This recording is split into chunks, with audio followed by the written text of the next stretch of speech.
When my dad started relating things to me and showing me that there wasn't anything wrong with me, that I was actually really similar to him when he was a kid, it really made me realize there's not anything wrong with me. Like, I'm not less than like the other girls at school. Like, I'm not stupid. It's just these symptoms of ADHD. And I think having someone there that was that close to me to tell me that there's not anything wrong with me really helps my self esteem.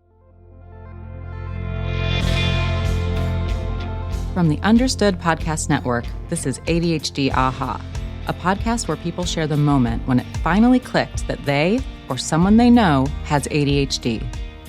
My name is Laura Key. I'm the editorial director here at Understood. And as someone who's had my own ADHD aha moment, I'll be your host.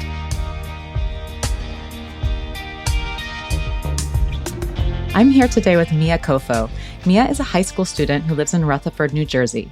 She was also the star of Understood's Be the Reason campaign to fight stigma around learning and thinking differences. Welcome, Miya. Thank you for having me. When did you get diagnosed with ADHD, Miya? I would say about sixth grade when my parents kind of started to relate my symptoms to my dad's symptoms when he was younger. And that diagnosis really helped me because from that point on, I got like 504 plans and a lot of extra help in school to just help me do better in my work. That's great. And how old are you now? I'm 16. So you said that your dad has ADHD, is that right? Yeah, he does. And growing up, he didn't really have any of those resources. And he actually got diagnosed like as an adult. So he really wanted to make sure that his kids really like had the resources available to them early on.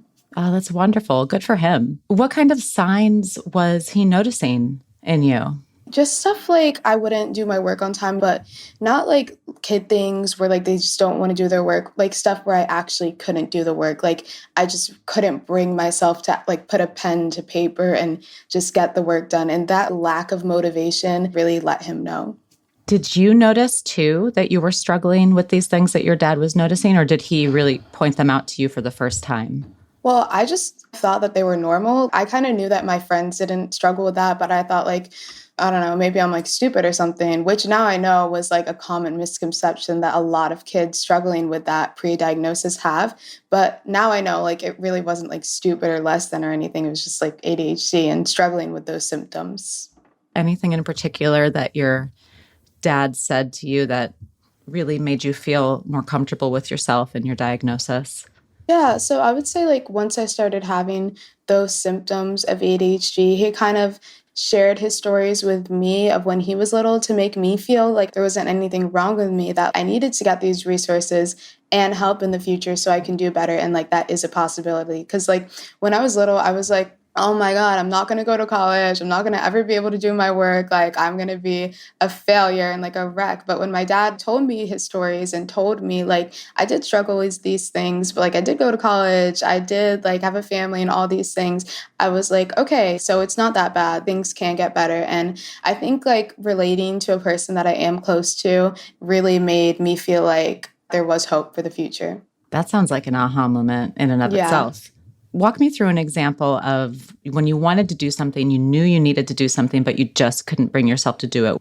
Well, it was always things like every summer my mom would give me like a little workbook to do. And she would be like, I'll give you like $50 if you do this whole workbook. And a lot of kids would be like, wow, that's a lot of money. I'll do it. I'll get it done.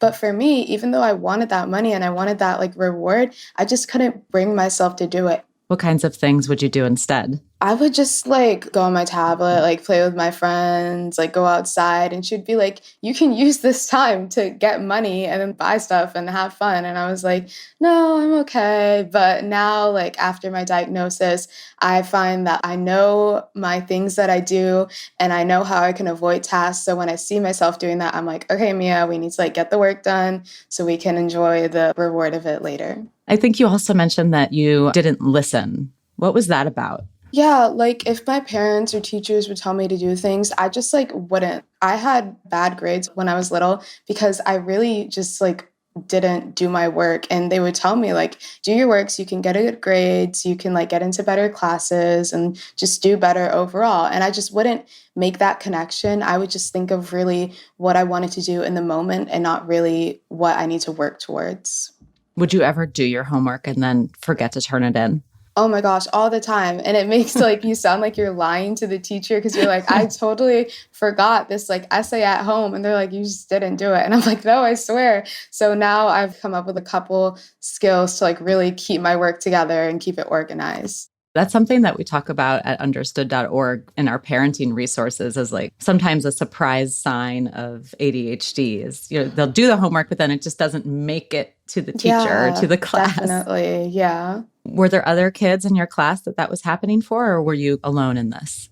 Oh, for sure. And I feel like a lot of times with girls who have ADHD, it sometimes is seen less than boys. So, like, if a boy has ADHD, they're like, oh, okay, he's a boy, like, we can help him. But I feel like girls aren't really given the room to make those mistakes in school. And they're seen like, oh, she's a girl, like, she should just be able to get her work done. I feel like that kind of also made me feel less than in school because looking at my girl peers and my friends, I would be like, why am I doing like these boy things, like forgetting my homework and mouthing off and stuff, you know? It's interesting that that's still happening today. I was going to ask you about that because as a woman now who grew up with ADHD, we talk a lot about what it was like and how girls would fly under the radar. It sounds like that still happens. Yeah, definitely. I would say so. And I still see it like in school and stuff. And I'm like, I don't know why this isn't fixed yet, but I'm glad I got diagnosed. So I know it's not something wrong with me. Yes, you're a success story in this realm for sure. What have been like some of your struggles personally being a girl with ADHD? Thanks for that question. I think I always would blame myself. Yeah. That's not necessarily gender specific, but you alluded to the pressure that girls and women put on themselves to be perfect. That was definitely something that I faced. I just figured if I just tried harder, then I could make it all go away. And I really burnt myself out. And also just brushing off things that I think society tells us are just like, it's a girl thing. Like, oh, you're too emotional, or you're too sensitive, or you're annoying because you're talking so much, or whatever, and just internalizing that as a flaw as opposed to acknowledging it as a symptom of something else. Yeah, that last part really resonates because even like specifically the talking symptom for girls have this thing where like they mask their symptoms of ADHD a lot of times. And I think that a lot of times, like growing up, girls feel like they kind of always have to be the one to like apologize. So I think a lot of girls, like growing up with those symptoms of ADHD, probably really do feel like there's something wrong with them. But I don't know. I hope that a lot of people, like in the future generations, make changes and just like to help those young girls growing up. Yeah, I couldn't agree more. Yeah. I think socially it can be tricky as well. And again, I'm making kind of some massive generalizations here, but I think that girls have a lot of pressure to keep their friendships perfect as well. Definitely. Yeah, for sure. I just have this image in my mind, as flawed as it is, of a boy being like, okay, I'm out of here, bye. And a girl being like, if I leave too quickly, are they going to think that I don't like them? Or if I say the wrong thing, I have to preserve my friendships. And I think that girls put a lot of pressure on themselves when it comes to friendship, and they don't get a lot of grace for the things that often are ADHD difficulties. And I feel like sometimes that overthinking cycle of like the symptoms can sometimes make them worse. And then not knowing that these symptoms are because of something can make them worse and also make your self-esteem so much worse.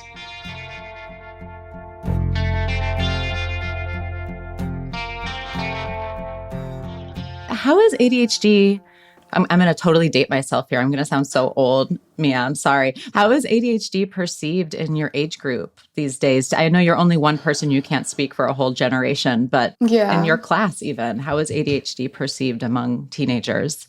Just talking to my dad, he said that when he was younger, like even boys, they didn't even know what ADHD was. His parents didn't. Like nobody really was able to make those connections. But now I think that a lot of people do know what ADHD is, but I feel like sometimes even when I tell my friends and stuff that I have ADHD, people are like shocked because when they think of things like ADHD and learning differences, they think of the most extreme, like someone just like sits at home all day, doesn't do their work, doesn't shower, like stuff like that. And it's like, no, like it's a spectrum. Like it's so much more common than people think. And I really think if people learn that and that becomes like so much more normalized in society, then I feel like it'll help a lot of kids younger than me, like growing up, to not feel like they're less than and something's wrong with them. Do you share that sentiment openly with your friends? Do you talk with them like that? Yeah, I mean, like, my friends know I have ADHD and, like, they know the campaign, and, like, I'm not really afraid. Like, I don't hide the fact that I have ADHD or learning differences.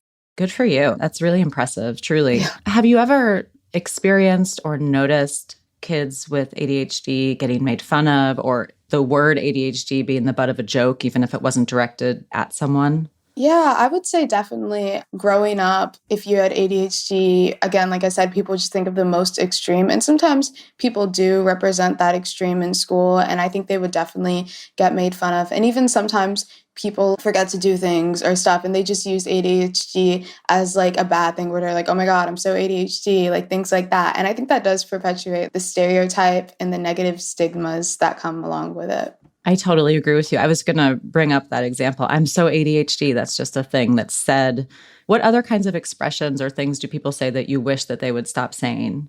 Just making yourself seem like you have these learning differences or like you can relate to those people as like a joke just because you like forgot to do your homework or something, or like making it seem like worse than it actually is just because you want to be like funny, because it does hurt those people that do struggle with it on a bigger scale. Yeah, I can see that because when you have Yeah, ADHD, things are really heightened. And to your point, it's a spectrum, exactly. but still it's Yeah. like it's consistent and it can diminish the reality of what it's like to have ADHD when people just say, oh, yeah, I have it too, or whatever. What about on TikTok? You got to talk to me about TikTok, Mia. There's a lot of ADHD self diagnosis and ADHD stuff happening on TikTok. Mhm. How do you feel about that?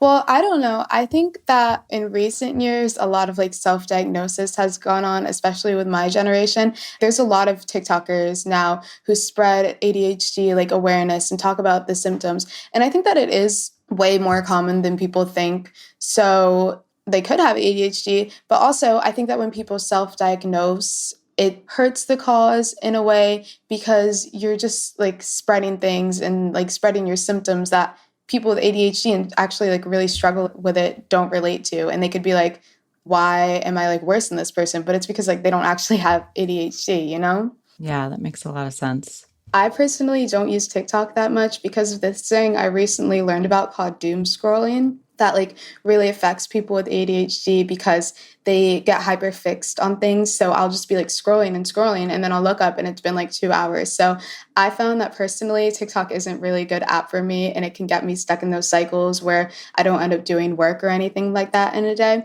But I have found that when I do go on the app, there are so many resources for people with ADHD. And it's really crazy because I really didn't see anything like that when I was younger on apps like Musically, which I had when I was little.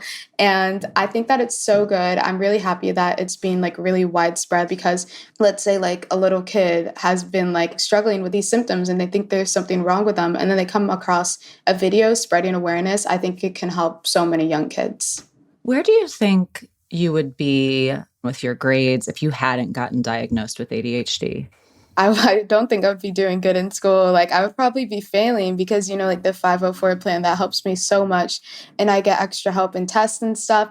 And I really think, I don't know, I might even got held back if I didn't get that diagnosis because that extra time and that help from teachers and learning how to help myself and those resources to really like do good in school and just live as a like normal person really helped me. And I don't think I would be doing like as good as I am now if I didn't get diagnosed. So I'm really glad that at least from my standpoint in the education world, like for teachers and educators and administrators, they've really like come to understand it and wanted to like help those people they teach. That is so good to hear. You know, I've heard horror stories about kids who get accommodations getting made fun of and saying, like, oh, you're Yeah. cheating or something like that, which we know Hmm. that's not the case, right? We're leveling the playing Yeah. field.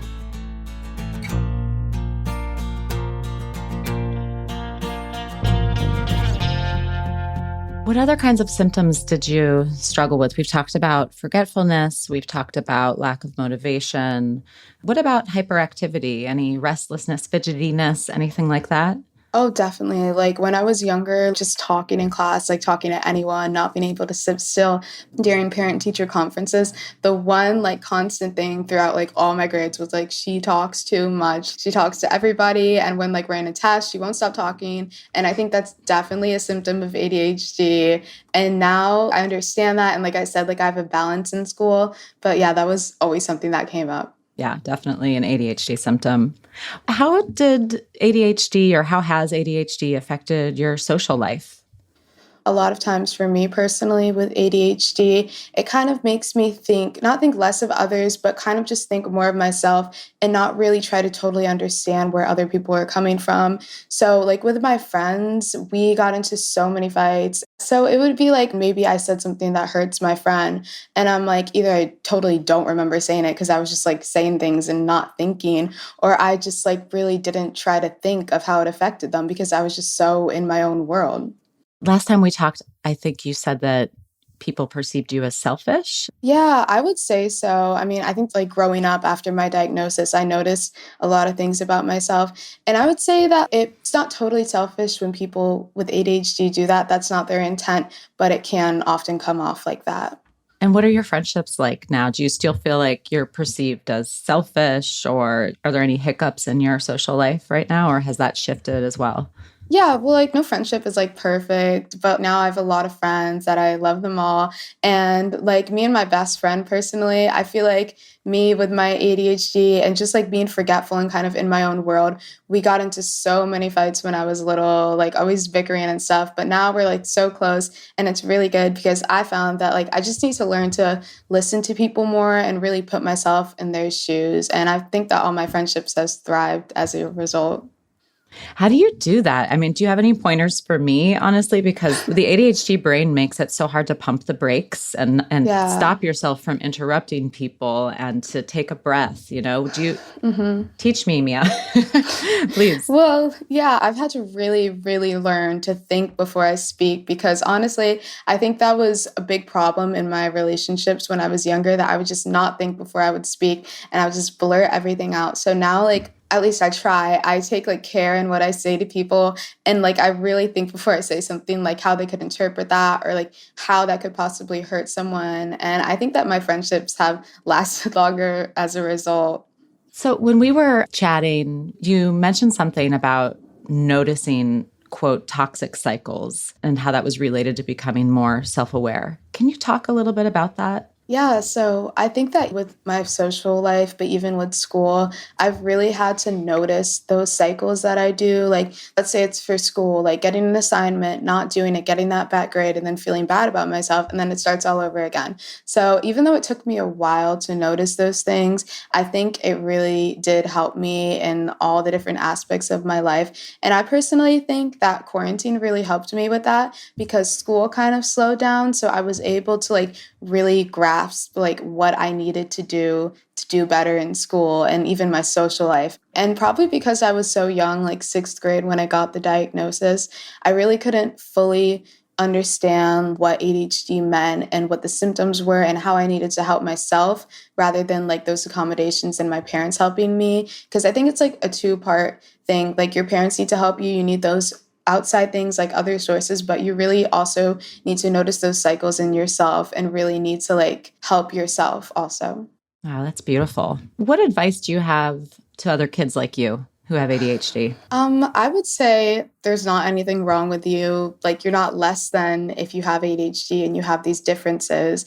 And you can harness your ADHD to do great things because I find that people with ADHD usually are really creative. So you can put like your hands into an art form or something where you really just got to like dive into it and really focus all your energy in it. But alongside that, you do need to find ways and resources to do your work and get those things done. Absolutely.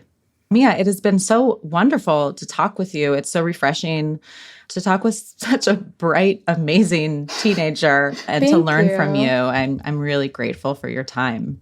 Yeah, thank you so much. Thank you for having me here. It's been so nice to have this conversation.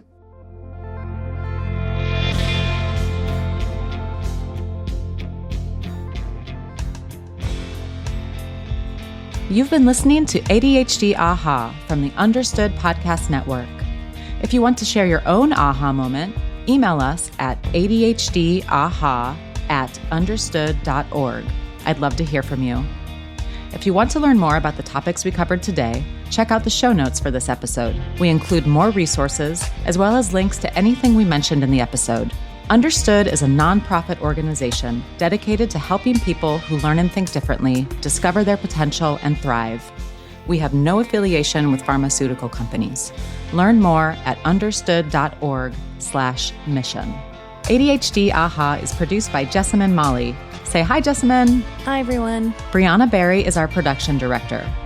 Our theme music was written by Justin D. Wright, who also mixes the show.